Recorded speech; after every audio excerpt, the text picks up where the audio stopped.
Good morning. I hope कि आप सभी स्वस्थ होंगे, मस्त होंगे। हम लोग पढ़ रहे हैं क्लास 8 की एनसीईआरटी मैथ और चैप्टर है हमारा 4th आंकड़ों का प्रबंधन, जिसे इंग्लिश में हम डेटा हैंडलिंग या फिर डेटा मैनेजमेंट के नाम से जानते हैं। तो आज के लेक्चर में हम पिछले लेक्चर में जो कुछ हम डिस्कस कर लिए हैं उससे आगे की चीज़ों को हम क्या करेंगे, डिस्कस करेंगे। तो आज के लेक्चर में हम पढ़ने वाले हैं कि जब कोई डेटा दिया रहेगा तो उस डेटा के आधार पर वृत्त आलेख अर्थात पाई चार्ट, जिसे हम सर्कल ग्राफ के नाम से भी जानते हैं, कैसे बनाते हैं। तो आइए क्लास की शुरुआत करते हैं और आज हम सीखते हैं कि पाई चार्ट कैसे बनता है। तो सबसे पहले हम जान लेते हैं कि हम लोग क्या पढ़ते हैं। हम लोग पढ़ते हैं एनसीईआरटी मैथ्स। आप सभी के पास बुक होगा, आप लोग अपना अपना बुक निकाल लीजिए और अपने अपने बुक में देखिए कि चैप्टर 4 में क्या दिया हुआ है। और चैप्टर है हमारा 4th और चैप्टर का नाम है आंकड़ों का प्रबंधन। आंकड़ों का प्रबंधन, जिसे हम डेटा हैंडलिंग या फिर डेटा मैनेजमेंट के नाम से जानते हैं। डेटा हैंडलिंग,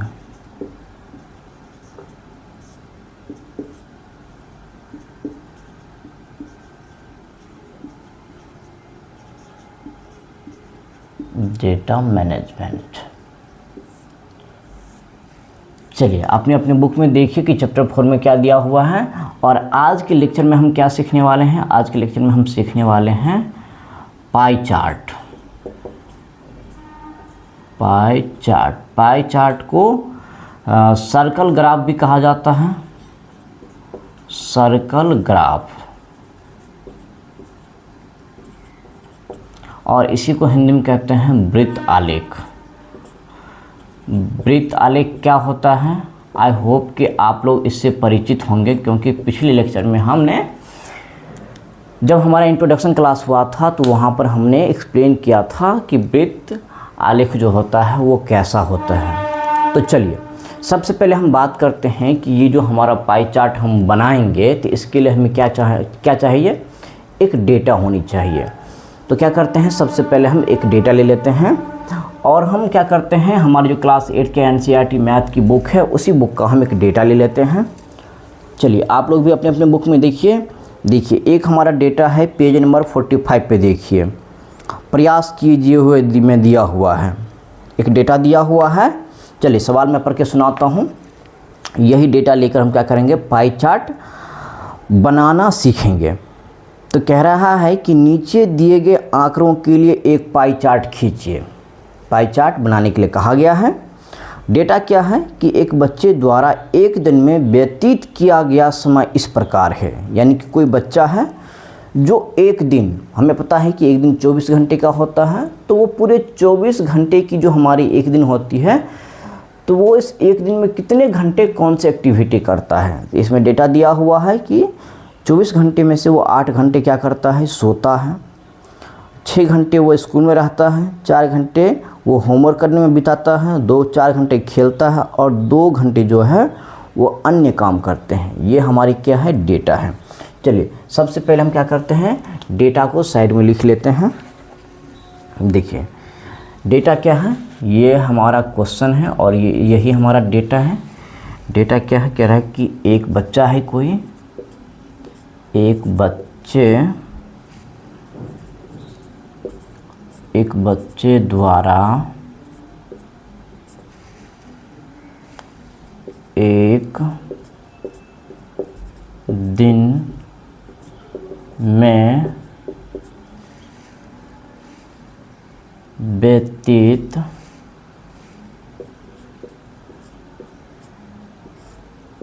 किया गया समय इस प्रकार है।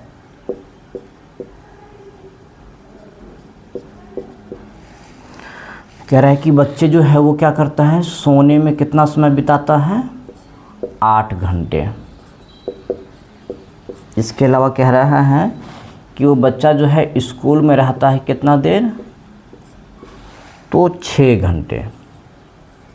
आप लोग भी अपने स्कूल जाते होंगे तो आप लोग स्कूल में कितना देर बिताते हैं बताइए जल्दी से। और वो कहता है कि वह गृह कार्य यानी कि होमवर्क, वो होमवर्क करने में कितना समय लेता है, 4 घंटा। और कह रहा है कि वो खेलने में, खेलता भी है, बच्चा है तो खेलेगा ही। आप लोग भी खेलते होंगे, आप लोग तो पढ़ाई छोड़ छोड़ के खेलते हैं।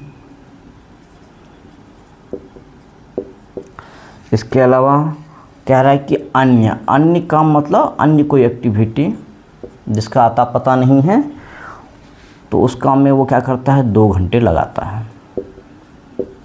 चलिए देखिए, ये हमारी डेटा है और इस डेटा के आधार पे हमें क्या करना है, हमें एक पाई चार्ट बनाना है।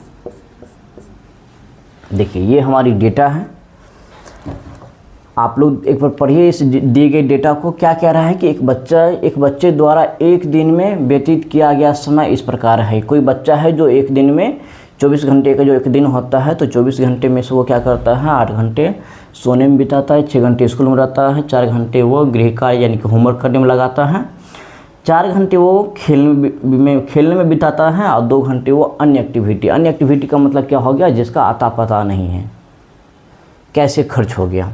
अब देखिए ये हमारी डेटा है। अब इस आधार पे हमें क्या करना है, एक पाई चार्ट बनाना है। अब देखिए, आप लोग अगर पिछला लेक्चर देखे होंगे, जो हमारा फर्स्ट लेक्चर हुआ था इंट्रोडक्शन क्लास, उसमें हम बताए थे कि पाई चार्ट कैसा होता है, और पाई चार्ट का एक रफ फिगर बना के भी दिखाया था कि पाई चार्ट जो है एक कैसा होता है, एक वृत्त, पूरे वृत्त की तरह होता है, जिसको अलग अलग त्रिखंडों में डेटा के आधार पर डिवाइड किया जाता है, और त्रिखंडों की साइज जो है वो डेटा में दिए गए अंकों पे निर्भर करता है। जितनी बारी अंक होगा त्रिखंड के साइज उतने ही बड़े होंगे। ये सब बेसिक बातें हमने डिस्कस कर लिया है। चलिए आज हम शुरू करते हैं।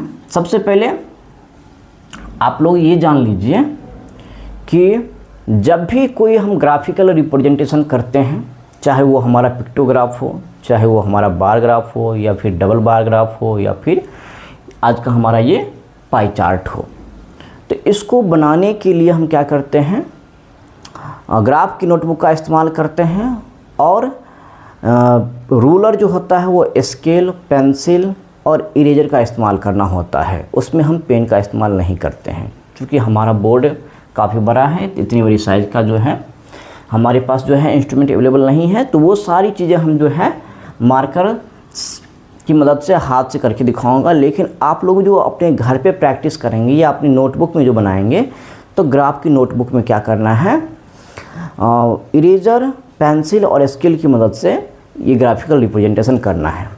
तो चलिए हम क्या करते हैं, ये हमारा डेटा है, इस डेटा के आधार पे हम पाई चार्ट बनाना शुरू करते हैं। सबसे पहले हम क्या करते हैं कि पाई चार्ट बनाने के लिए हम क्या करते हैं, एक क्या करते हैं, आप लोग जानते होंगे डिवाइडर, जिसको हम प्रकाल भी कहते हैं, जिसमें एक तरफ क्या होता है, नुकीला होता है, एक तरफ क्या होता है, उसको पेंसिल सेट करने वाला होता है।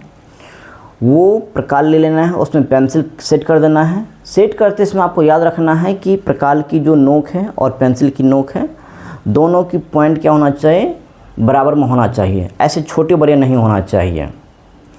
यानी कि प्रकाल की नोक और हमारी जो पेंसिल होगी उसकी नोक, जब हम इसको सेट करेंगे तो दोनों की जो नुकीला हिस्सा है वो क्या होना चाहिए, बराबर होनी चाहिए। तो हमें क्या करना है, प्रकाल की मदद से, आप लोग क्या करेंगे, प्रकाल की मदद से बनाएंगे। जिसको मैं हाथ से कर रहा हूँ उसी को आप लोग प्रकाल से करेंगे। क्या करना है, सबसे पहले एक सर्कल ड्रॉ कर लेना है। सर्कल, सबसे पहले क्या करना है, एक सर्कल ड्रॉ कर लेना है। चलिए हमारा सर्कल अच्छा नहीं बना है, एक बार हम फिर से कोशिश करते हैं, हो सकता है कि इससे अच्छा बन जाए। चलिए देखिए सर्कल बनाते हैं।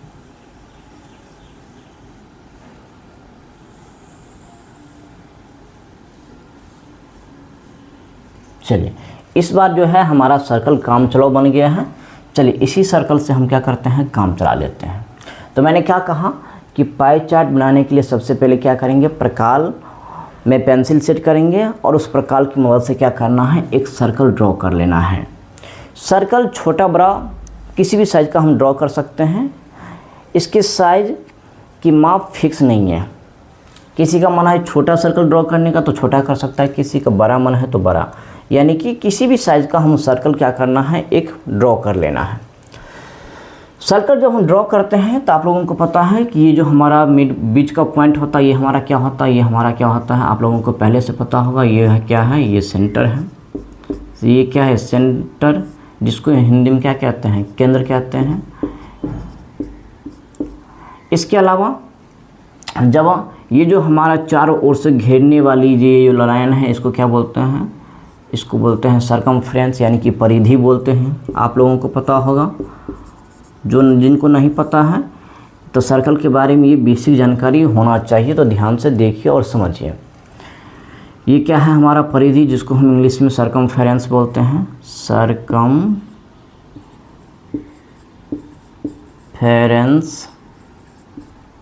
हिंदी में परिधि। इसके बाद ये तो हमारा क्या है, परिधि है। जब सेंटर से परिधि के किसी पॉइंट को हम मिला देते हैं तो ये जो हमारी लाइन बनती है ये क्या होती है, इसको बोलते हैं त्रिज्या। नाम सुने होंगे, इसको बोलते हैं त्रिज्या, और इंग्लिश में इसी को बोलते हैं रेडियस। रेडियस। लेकिन जब ये जो हमारा रेडियस है ये तो सेंटर से उसके परिधि के पे स्थित बिंदु के बीच की दूरी है, लेकिन जब कोई लाइन उसके परिधि के एक पॉइंट से दूसरे पॉइंट तक सेंटर को क्रॉस करते हुए जाए, यानी कि इस प्रकार से मान लो कि ये कोई लाइन है जो इसको सेंटर से होके गुजर रहा है, परिधि की एक छोर से दूसरे छोर तक सेंटर से होके गुजरता है, तो वो क्या होता है, वो कहलाता है व्यास, जिसको इंग्लिश में हम डायमीटर कहते हैं। डायमीटर कहते हैं। ये क्या है, डायमीटर हमारा, ये याद रखना है कि डायमीटर जो है तभी कहलाएगा जब वो लाइन जो है सेंटर से पास करेगा। अगर मान लीजिए सेंटर से दाएं बाएं होकर गुजर गया तब फिर उसको हम डायमीटर नहीं कहेंगे। डायमीटर होने के लिए शर्त है कि वो लाइन सेंटर से पास करनी चाहिए। तो देखिए आप लोग एक चीज़ बताइए, क्या इस सर्कल में एक ही त्रिज्या हम ड्रॉ कर सकते हैं? तो आप लोग ध्यान से देखेंगे तो आप लोग कहेंगे कि नहीं सर, इसमें तो अनेक त्रिज्या बन सकते हैं, यानी कि अनंत त्रिज्या बन सकते हैं। जैसे एक त्रिज्या हमारा ये हो गया, मान लीजिए यहाँ से हम यहाँ मिला देते एक त्रिज्या हमारा ये हो गया, यहाँ से इधर मिला देंगे तो ये भी एक त्रिज्या होगा, यहाँ से यहाँ मिला देंगे यह भी एक त्रिज्या होगा। यानी कि इसमें हम अनेक त्रिज्याएँ क्या कर सकते हैं, ड्रॉ कर सकते हैं। तो याद रखना है कि एक वृत्त के अंदर अनंत त्रिज्याएँ खींची जा सकती है। इसी प्रकार से एक वृत्त के अंदर ये जो व्यास हम ड्रॉ किए हैं ये भी अनंत खींचे जा सकते हैं। जैसे कि एक देखिए व्यास हमने ये खींचा है, हमारा मन है कि हम इधर से इधर ऐसे खींच दें, इधर से ऐसे खींच दें सेंटर से पास करते हुए, फिर ऐसे यहाँ से खींच दें, यहाँ से फिर ऐसे खींच दें। यानी कि इसमें हम जो है डायमीटर यानी कि व्यास भी अनेक यानी कि अनंत खींच सकते हैं। तो याद रखना है कि एक वृत्त के अंदर जो है त्रिज्या और व्यास जो है अनंत खींची जा सकती है। तो आई होप इतनी सारी बातें आपको समझ में आ गया होगा। एक चीज़ याद रखना है कि हम देख पा रहे हैं कि सेंटर से परिधि के किसी बिंदु के बीच की दूरी हमारी क्या है, त्रिज्या है। लेकिन ये जो हमारा परिधि की एक पॉइंट से उसकी दूसरी छोर के पॉइंट को केंद्र से जाने वाली जो लाइन होती है उसका व्यास होता है। तो आप लोग ध्यान से देखेंगे तो आप लोगों को इसमें दिख पा रहा होगा कि ये जो डायमीटर है यानी कि डी, डायमीटर के लिए हम क्या लिखते हैं, डी। ये जो हमारा डायमीटर है डी, ये क्या होता है, त्रिज्या का दुगुना होता है, यानी कि radius. R for radius, D for diameter, यानी कि डायमीटर जो होता है वो त्रिज्या का दुगुना होता है। इसका उल्टा हम क्या कह सकते हैं, कि रेडियस जो होता है वह डायमीटर का क्या होता है, आधा होता है कि नहीं। इसका उल्टा कह सकते हैं कि नहीं, कि अगर डायमीटर जो है त्रिज्या का दुगुना है, इसका उल्टा हम ये भी कह सकते हैं कि रेडियस जो है तो डायमीटर का आधा होता है। ये क्या है, ये वृत्त के बारे में बेसिक इन्फॉर्मेशन है जो आप लोगों को पता होना चाहिए। ये इन्फॉर्मेशन की हमें यहाँ पे अभी ज़रूरत है ही नहीं, लेकिन फिर भी हम बेसिक जानकारी के लिए आप लोगों को बता दिए हैं कि एटलीस्ट पाई चार्ट बनाने के लिए सबसे पहले हम क्या करते हैं, एक सर्कल ड्रॉ करते हैं। तो सर्कल के बारे में इतनी बेसिक इन्फॉर्मेशन तो हमें पता होना ही चाहिए। तो आई होप कि ये चीज़ें जो छोटी छोटी चीज़ मैंने आप लोगों को समझाने की बताने की कोशिश किया है समझ में आया होगा। चलिए समझ में आ गया होगा तो हम क्या करते हैं, ये जो हमने इधर लिख रखा है उसको क्या करते हैं, यहाँ से इरेज कर देते हैं, यहाँ से हटा देते हैं। चलिए इसको ये सब क्या करते हैं, हम हटा देते हैं। ये सब हमारे काम का चीज़ नहीं है, बस इसके बारे में क्या था, हमारा बेसिक इन्फॉर्मेशन। हमारे लिए जो काम का चीज़ है पाई चार्ट बनाने के लिए, हम उसको समझते हैं। अब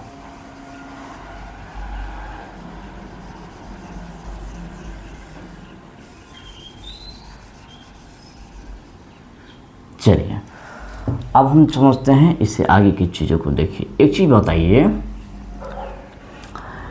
कि मैंने बताया था कि ये जो हमारा, चलिए एक छोटा सा हम सर्कल दूसरी साइड में बना के दिखाते हैं। ये जो हमारा एक मान लीजिए सर्कल है, इसका बीच का पॉइंट सेंटर है, इसका एक हिस्सा ऐसे हम क्या किए, यहाँ से कटिंग करके और निकाल लिए। तो ये इसको भी बाहर निकालेंगे तो ये कुछ इस प्रकार से होगा कि नहीं होगा। याद कीजिए इसको क्या बोलते हैं, मैंने इंट्रोडक्शन क्लास में आप लोगों को बताया था, इसको बोलते हैं त्रिज्यखंड। क्या बोलते हैं, त्रिज्यखंड, जिसी को इंग्लिश में क्या बोलते हैं, सेक्टर, है कि नहीं। मान लीजिए कि एक कटिंग हम यहाँ से भी काट के निकाल लिए, तो ये कुछ इस प्रकार से होगा, और ये जो हम काट के निकालेंगे तो ये कुछ इस प्रकार से हमें दिखाई देगा। तो ये भी हमारा क्या होगा, एक दूसरा त्रिज्यखंड, है कि नहीं। मान लीजिए यहाँ से भी एक पार्ट हम काट के ऐसे निकाल लिए, तो यहाँ पे हमें कुछ इस प्रकार से दिखाई देगा। ये भी हमारा क्या होगा, एक त्रिज्यखंड। यानी कि जब किसी सर्कल का कोई एक हिस्सा इस प्रकार से हम क्या करते हैं, काट के निकाल लेते हैं, तो ये हमारा क्या है, त्रिज्यखंड। आई होप आप लोगों को त्रिज्यखंड समझ में आ गया होगा। बहुत सारे बच्चे पहले से जानते होंगे क्योंकि मैंने पिछले लेक्चर में भी बताया था। चलिए अगर ये त्रिज्यखंड का मतलब समझ में आ गया है तो अब हम आते हैं इस सर्कल पे।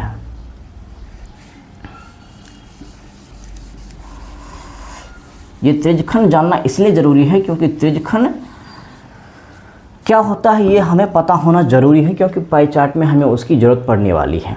अब देखिए एक चीज़ याद रखिएगा कि जब कोई पॉइंट हो तो पॉइंट के चारों ओर के मिल के कितने डिग्री का कोण होता है। मान लीजिए कि बीच में कोई पॉइंट है तो इसके चारों ओर के कोणों का योग कितना होता है, तो आप लोग कहेंगे कि सर ये होता है 360 डिग्री। चलिए जिसको नहीं पता है तो याद कर लेना है कि किसी पॉइंट के चारों ओर मिलकर उसके संपूर्ण कोणों का योग कितना होता है, 360 डिग्री। यानी कि हम कह सकते हैं कि एक बिंदु के चारों ओर मिलकर कितना डिग्री का कोण बनता है, 360 डिग्री का कोण बनता है। ये बात भी याद रखना है। ठीक वैसे ही देखिए ये भी हमारा क्या है, एक सर्कल है, इसके बीच में क्या है हमारा, ये तो हमारा सेंटर है, तो ये भी तो एक पॉइंट है। तो इसका मतलब ये जो हमारा सेंटर है इसके चारों ओर मिलकर भी सभी कोणों का योग कितना होगा, तो आप लोग कहेंगे कि ये तो 360 डिग्री होगा। जैसे ये बीच में पॉइंट था, इसके चारों ओर का एंगल का योग कितना था, 360 डिग्री। तो ये भी तो हमारा पॉइंट है, तो इसके भी सभी चारों कोणों का योग कितना होगा, 360 डिग्री। यानी कि याद रखना है कि ये जो हमारा कोई भी सर्कल रहेगा तो सर्कल के बीच में जो हमारा सेंटर होता है, तो सेंटर के चारों ओर के सभी कोणों का योग कितना होता है, 360 डिग्री। ये आप लोगों को क्या करना है, याद रखना है। क्या करना है, याद रखना है। अब देखिए, अब दूसरी बात क्या समझना है हमें, आप लोग प्रतिशत पढ़े होंगे, प्रतिशत, आप लोग प्रतिशत पढ़े होंगे।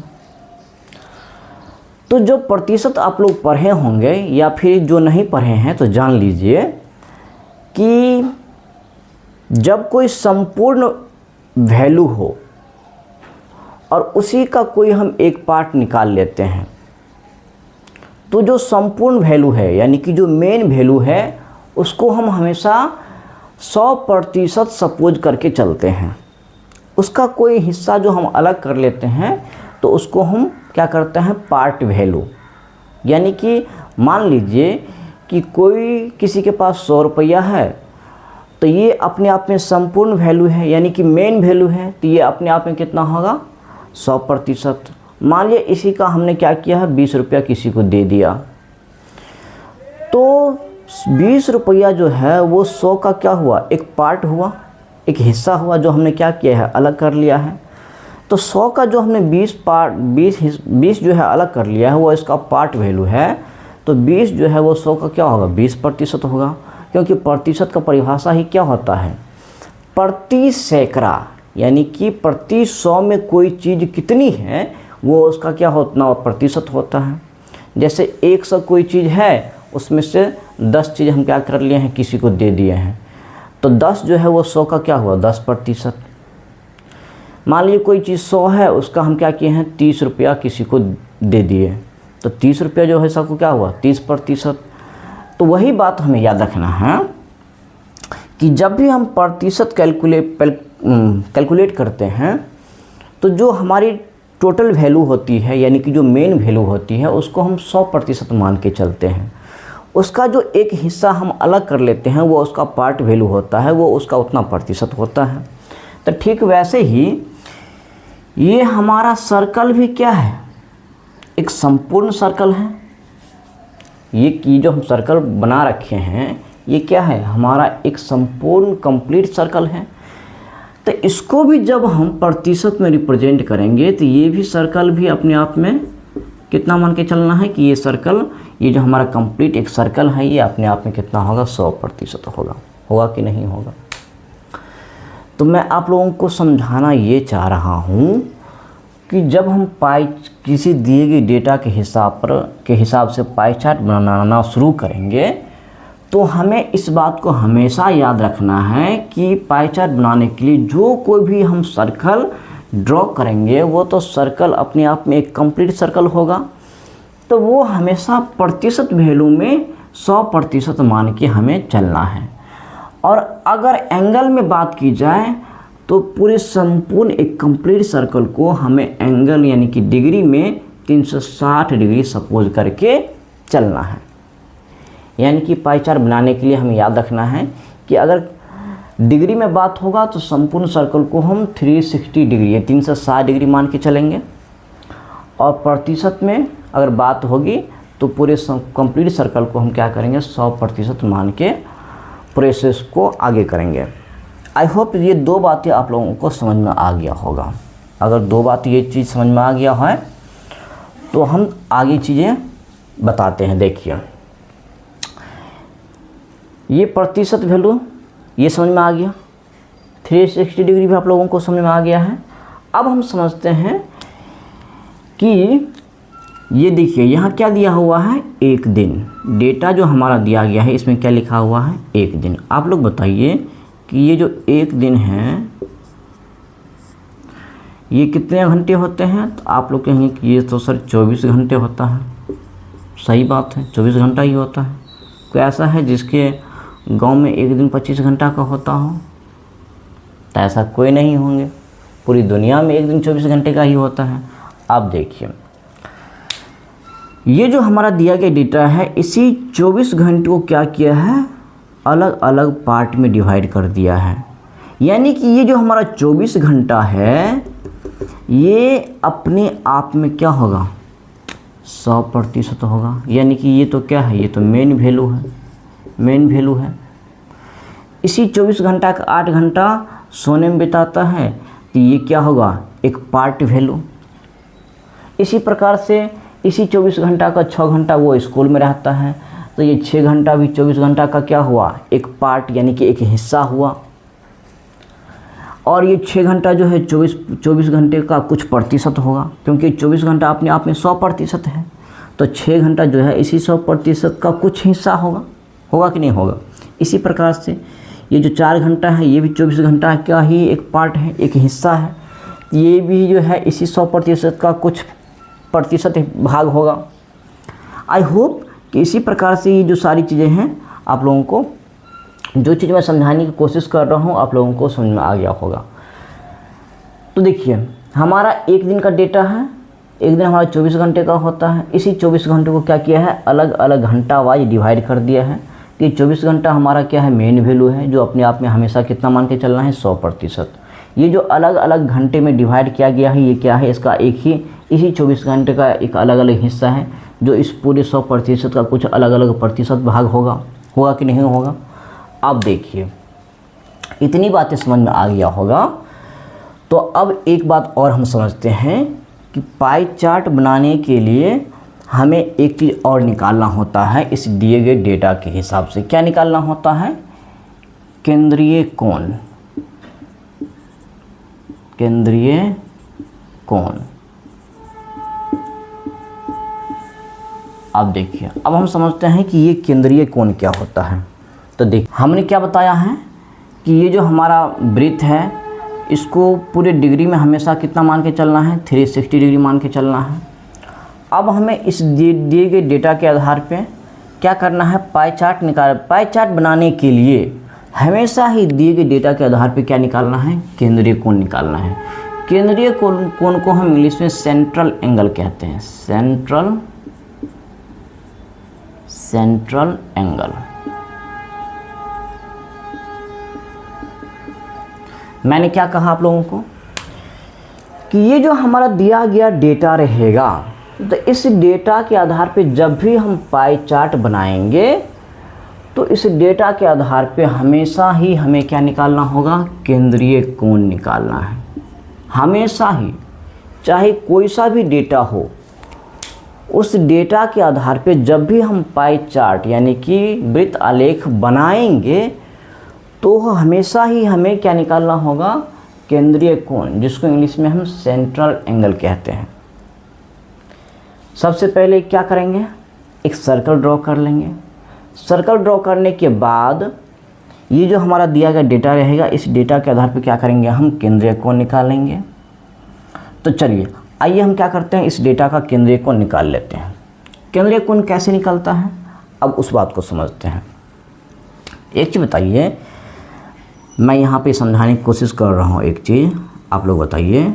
जैसे आप लोग मान लीजिए कि कोई टेस्ट दिए, मान लीजिए मैथ का ही टेस्ट हुआ 25 मार्क्स का, उसमें किसी बच्चे को मान लिए आया 20 नंबर 25 में से, किसी को आया 15 नंबर, किसी को 10 नंबर, किसी को 5 नंबर, 5 नंबर भी आ सकता है। तो जब हम उसको मार्किंग करते हैं तो कैसे लिखते हैं, मान लीजिए किसी बच्चे को 25 में से 20 नंबर आया तो हम कैसे लिखते हैं, 20/25। मान लीजिए किसी बच्चे को कितना नंबर आया, 15 नंबर, तो जितना नंबर गेन किया है यानी प्राप्त हुआ है उसको हम ऊपर लिखते हैं, और जितने नंबर का एग्ज़ाम हुआ था वो टोटल वैल्यू हम क्या करते हैं, नीचे लिखते हैं। यानी कि मैं ये समझाने की कोशिश कर रहा हूँ कि जब भी हम फ्रैक्शन में लिखते हैं तो जो हमारा मेन वैल्यू यानी कि जो टोटल वैल्यू होता है वो नीचे लिखते हैं, जितना चीज़ हमें गेन होता है यानी प्राप्त होता है वो हमारा क्या होता है, पार्ट वैल्यू, उसको क्या करते हैं, ऊपर लिखते हैं, है कि नहीं। जैसे मैंने बताया 25 नंबर का परीक्षा हुआ, 25 में से 20 नंबर आया तो क्या लिखेंगे, 20/25। ऐसे ही मान ली 25 नंबर का एग्ज़ाम हुआ, उसको 15 नंबर आया तो हम क्या लिखेंगे, 15/25। यानी कि जितना नंबर प्राप्त हुआ है उसको ऊपर, जो टोटल नंबर है उसको नीचे लिखते हैं। मान ली किसी को 5 नंबर आया तो हम क्या लिखेंगे, 5/25, है कि नहीं। यानी टोटल वैल्यू को हम नीचे लिखते हैं, जो हमारा मेन वैल्यू होता है, जितना हमें रिजल्ट के रूप में रिसीव करते हैं हम, वो हमारा पार्ट वैल्यू होता है, उसको ऊपर लिखते हैं। ऐसे ही लिखते हैं। आई होप ये चीज़ समझ में आ गया होगा। तो इसको हम क्या करते हैं, यहाँ से हटाते हैं, ये हमारे काम का नहीं है। बस मैं ये आप लोगों को समझाने के लिए ये रफ वर्क किया था। यहाँ पे आप देखिए, यहाँ आइए, ये तो हमारा एक दिन का डेटा है जो कि क्या है 24 घंटा के बराबर, यानी कि ये हमारा क्या है मेन वैल्यू है जो अपने आप में 100% है। ये इसी का एक एक अलग अलग हिस्सा है। तो इसको जब हम बटा लिखेंगे तो क्या लिखेंगे, सोने के लिए हम क्या लिखेंगे 8/24, यानी कि ये जो 8 जो है इसी 24 का एक हिस्सा है।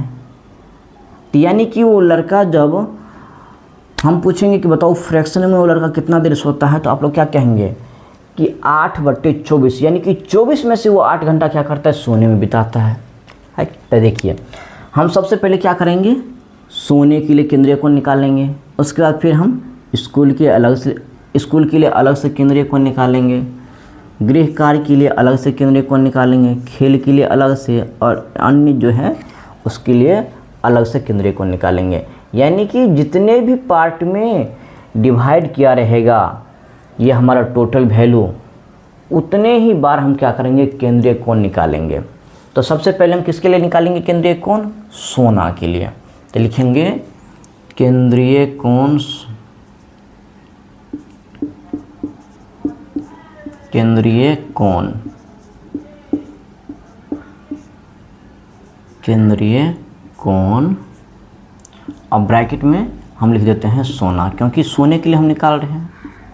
आप देखिए ये जो हमारा सोने वाला आवर है कितना है 24 में से 8 घंटा, तो इसको हम बट्टे में कैसे लिखेंगे 8/24, क्योंकि इसी 24 में से वो 8 घंटा सोता है। जैसे अभी हमने देखा था ना कि 25 नंबर का परीक्षा दिए, किसी को मान लीजिए 15 नंबर आया, तो क्या लिखेंगे 15/25, यानी कि 25 में से 15 आया है। वैसे ही हमारा जो एक दिन है 24 घंटे के बराबर है, इसी 24 में से वो 8 घंटे सोता है, तो बट्टे में क्या लिखेंगे 8/24। ठीक इसी प्रकार से इसके लिए क्या लिखेंगे हम 6/24, क्योंकि 24 में से 6 घंटा वो स्कूल में रहता है। इसके लिए क्या लिखेंगे 4/24, यानी कि वो 24 में से ही 4 घंटा गृह कार्य में लगाता है। इस प्रकार से लिखेंगे। तो देखिए सोने के लिए केंद्रीय कोण हम निकालेंगे तो सबसे पहले क्या करेंगे, उसको फ्रैक्शन के रूप में लिखेंगे। कैसे लिखेंगे, जितना हमारा ये रहेगा पार्ट वैल्यू उसको ऊपर लिखते हैं, जो हमारा टोटल वैल्यू रहता है उसको नीचे लिखते हैं। और याद रखना है कि केंद्रीय कोण बनाने के लिए हमेशा ही क्या करेंगे, ये जो हमारा फ्रैक्शन वैल्यू रहेगा इसको 360 डिग्री से मल्टीप्लाई कर देना है, गुना कर देना है। तो आप क्या करेंगे, इसको हम 360 डिग्री से गुना कर देंगे।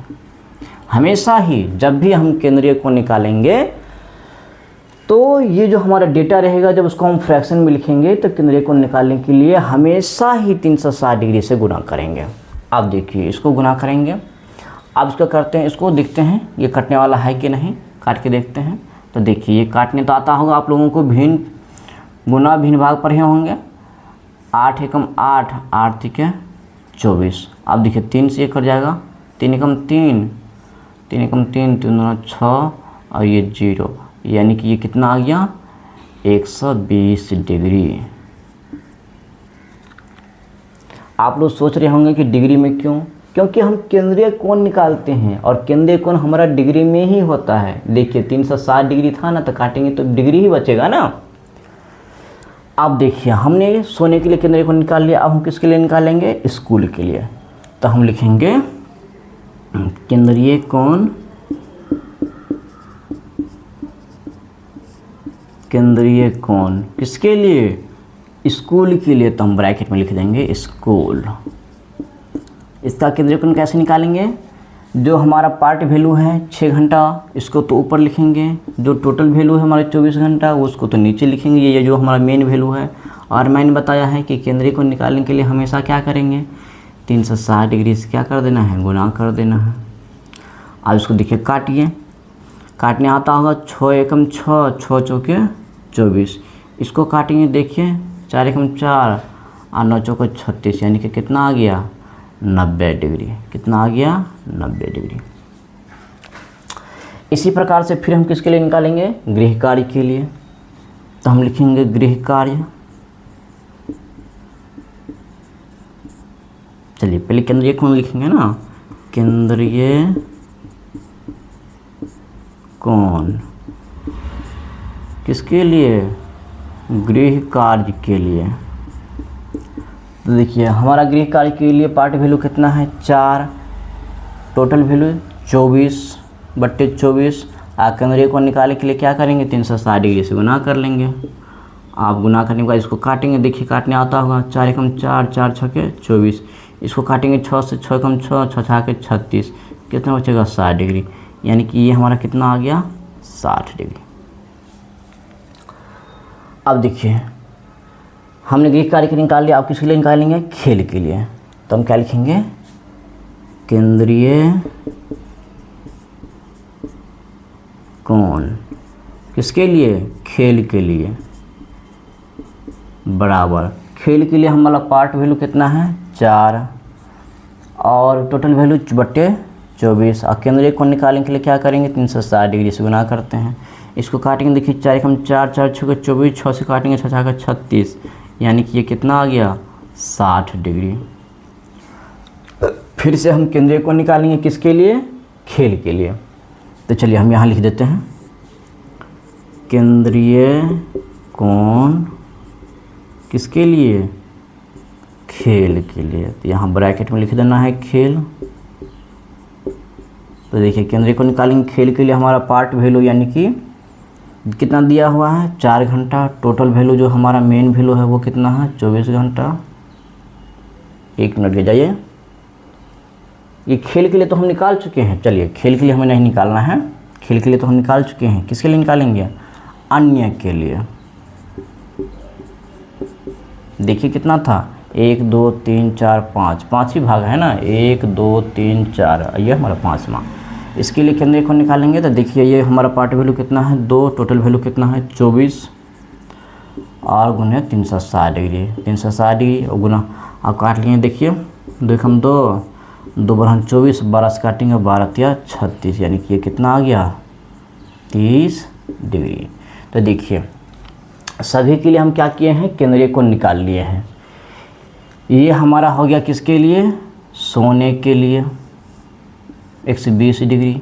ये हमारा किसका हो गया? स्कूल के लिए केंद्रीय कोण कितना आ गया? 90 डिग्री। और ये फिर हमारा गृह कार्य के लिए ये कितना आ गया? 60 डिग्री, 60 डिग्री। और ये खेल के लिए ये भी कितना आ गया? केंद्रीय कोण 60 डिग्री। और अन्य के लिए केंद्रीय कोण कितना आ गया? 30 डिग्री। देखिए हमने सभी के लिए क्या किया है? केंद्रीय कोण निकाल लिया है। केंद्रीय कोण निकालना जरूरी है क्योंकि पाई चार्ट तभी बना पाएंगे। अब देखिए अब हमारा केंद्रीय कोण निकल गया है, तो अब हम क्या करेंगे? इस केंद्रीय कोण के हिसाब से ये जो हम कंप्लीट सर्कल ड्रॉ किए हुए हैं उसको क्या करना है? अलग अलग त्रिज्यखंडों में डिवाइड करना है। चलिए इसको हम यहाँ से हटा देते हैं। ये तो हम समझाने के लिए लिख रखे थे। देखिए ये तो हमारा क्या है? ये तो हमारा क्या है? सेंटर है। मैंने क्या कहा कि ये जो हम सर्कल ड्रॉ कर रखे हैं, अब इस सर्कल को ये जो हमारा केंद्रीय कोण आया हुआ है अलग अलग, इस केंद्रीय कोण के हिसाब से क्या करेंगे? इसको हम अलग अलग त्रिज्यखंड में यानी कि सेक्टर में डिवाइड करेंगे। आई होप आप लोगों को पता होगा त्रिज्यखंड, मैंने अभी तुरंत बताया था और पहले भी बताया हुआ था।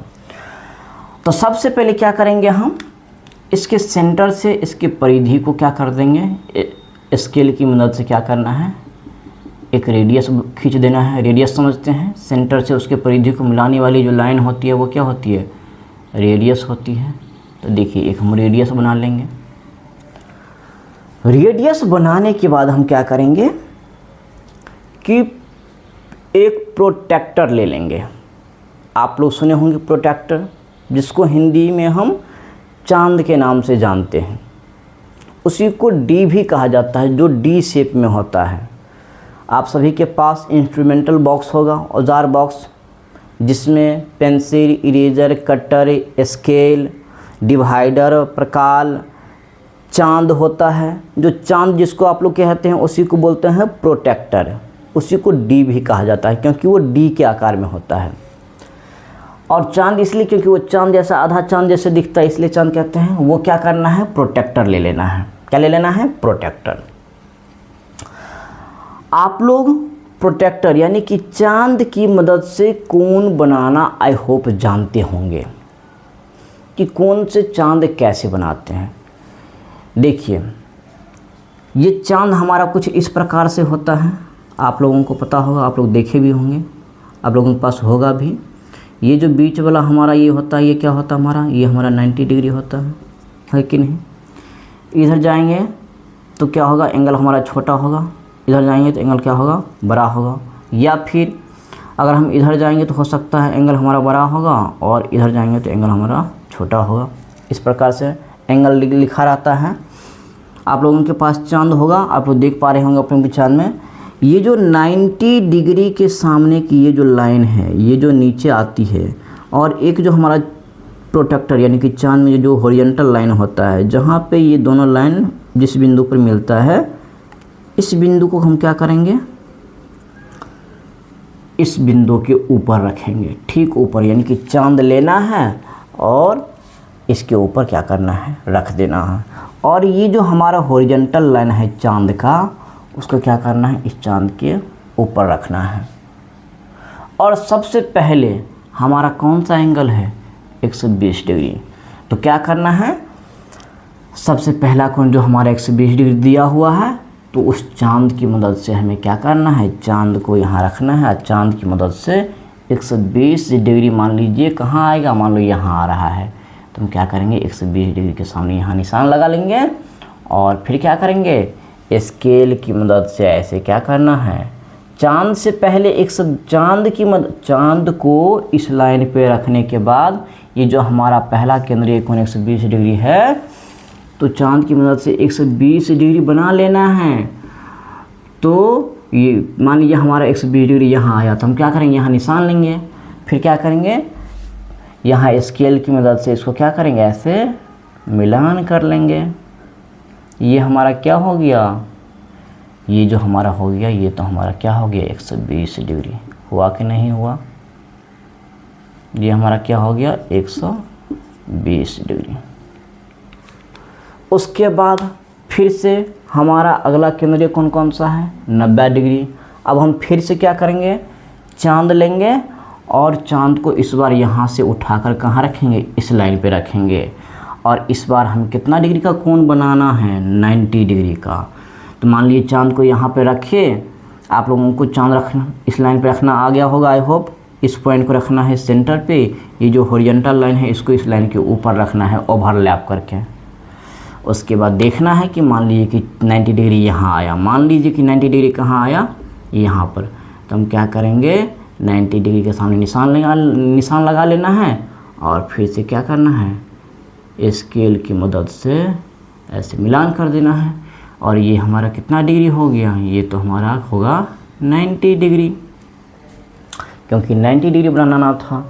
उसके बाद फिर से हमारा कौन सा है, गृह कार्य के लिए कितना डिग्री है, 60 डिग्री। अब फिर से क्या करेंगे, चांद को इस बार यहाँ से उठाकर कहाँ रखेंगे, इस लाइन पे रखेंगे और इस बार बनाएंगे कितना डिग्री, 60 डिग्री। तो ये जो हमारा चांद का ये जो पॉइंट होता है इसको सेंटर पे रखना है, इस लाइन को क्या करना है, इस लाइन के ऊपर ओवरलैप करके रखना है। और मान लीजिए 60 डिग्री यहाँ आ गया, तो हम क्या करेंगे, 60 डिग्री के सामने निशान लगा लेना है और फिर से क्या करना है, स्केल की मदद से ऐसे इसको मिलान कर देना है। और ये हमारा कितना डिग्री हो गया है, 60 डिग्री हो गया है। उसके बाद फिर से हमारा अगला केंद्रीय कोण खेल के लिए है, ये भी कितना है, 60 डिग्री। अब फिर से क्या करेंगे, चांद को उठाना है और इस लाइन पे रखना है। फिर से क्या करेंगे, चांद का ये पॉइंट जो है हमारा कहाँ होना चाहिए, सेंटर पे, और ये लाइन जो है इस लाइन के ऊपर होना चाहिए। मान लीजिए कि हमारा इस बार 60 डिग्री कहाँ आ गया, मान लीजिए यहाँ आया, तो हम क्या करेंगे, यहाँ पे स्केल की मदद से ऐसे मिलान कर देंगे और ये हमारा कितना है, 60 डिग्री। अब देखिए, और लास्ट में ये जो हमारा बच गया है, और लास्ट वाला हमारा केंद्रीय कोण कितना है, अन्य के लिए 30 डिग्री। तो ये 30 डिग्री जो है ना, हमें यहाँ पर बनाने की ज़रूरत नहीं है।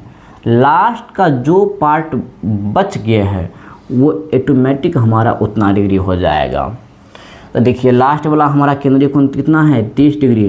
तो इसको हमें बनाने की ज़रूरत नहीं है, क्योंकि हमने जो ये अलग अलग केंद्रीय कोण बनाया है और ये जो पार्ट हमारा बच गया है ये अपने ऑटोमेटिक कितना हो जाएगा 30 डिग्री।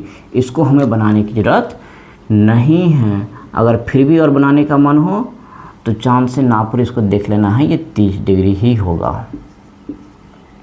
अब देखिए हमारा ये पाई चार्ट बनके रेडी हो गया है। अब हमें क्या करना है, सबका ये जो हमें दिया हुआ है कि ये किसका वैल्यू है, ये है सोने के लिए, तो यहाँ पे लिख देना है सोना। ये 120 डिग्री जो है केंद्रीय कोण किसका आया हुआ है, सोना के लिए। फिर ये 90 डिग्री किसके लिए है, स्कूल के लिए, तो यहाँ पे हमें क्या लिख देना है, स्कूल लिख देना है। ये जो 60 डिग्री है ये हमारे किसके लिए है, गृह कार्य के लिए, तो यहाँ पे लिख देना है गृह कार्य। और ये हमारा कितना किसके लिए है, खेल के लिए, तो इसके लिए हमें खेल लिख देना है। और ये हमारा कितना है 30 डिग्री अन्य के लिए, तो यहाँ पे हमें क्या करना है, अन्य लिख देना है। याद रखना है कि जब भी लिखेंगे हम तो वृत्त के बाहर लिखना है, वृत्त के अंदर में नहीं। ऐसा नहीं कि कोई बच्चा सोना को इसके अंदर लिख दिया, ये नहीं लिखना है। तो देखिए हमने क्या किया है, ये जो हमारा कंप्लीट सर्कल था उसको हम क्या किए हैं, केंद्रीय कोण के हिसाब से अलग अलग त्रिज्यखंड में डिवाइड कर लिया है। मैंने आप लोगों को बताया था कि पाई चार्ट बनाने के लिए हम क्या करते हैं, सर्कल को त्रिज्यखंड में डिवाइड करते हैं और त्रिज्यखंड का साइज जो है वो दिए गए मान के समानुपाती होता है। जो मान जितना बड़ा उसका त्रिज्यखंड उतना बड़ा। देखिए ये 120 डिग्री हमारे सभी मानों में क्या है, बड़ा है, तो इसका देखिए त्रिज्यखंड भी सबसे बड़ा है। उसके बाद देखिए ये हमारा 90 डिग्री है, उसके बाद ये और ये तो सेम ही है। और सबसे छोटा हमारा त्रिज्यखंड कौन सा है, 30 डिग्री, क्योंकि सबसे छोटा वैल्यू हमारा 30 डिग्री ही है।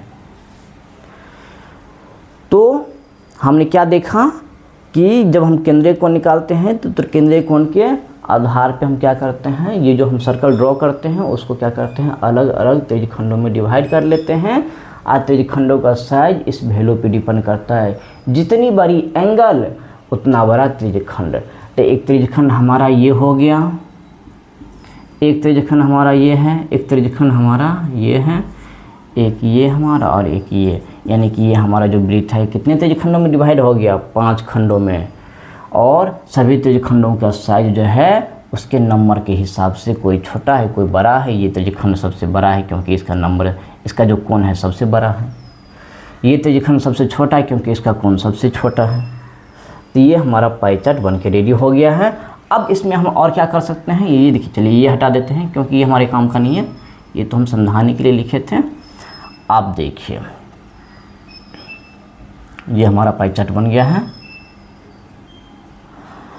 आप लोग चाहे तो ये जो हमारा अलग अलग त्रिज्यखंड है इसको हम अलग अलग कलर से कलर भी कर सकते हैं।